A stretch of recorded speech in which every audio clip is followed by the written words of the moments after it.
Hey guys, we're gonna go ahead and get into 1-2.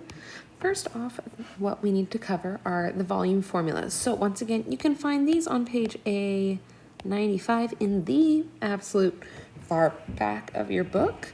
I just want to bring to your attention that some things in the book may be labeled differently. Let's see.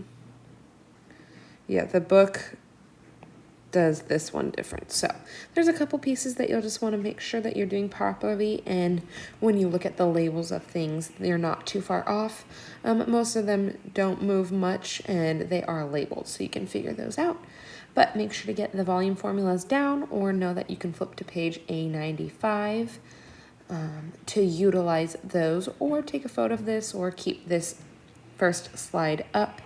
I will have this on an actual slide separately next, outside of the video, so then you guys can just see that image. Right, that's it for this one, so just make sure to have those down. We are going to be working with volume formulas and finding densities this section.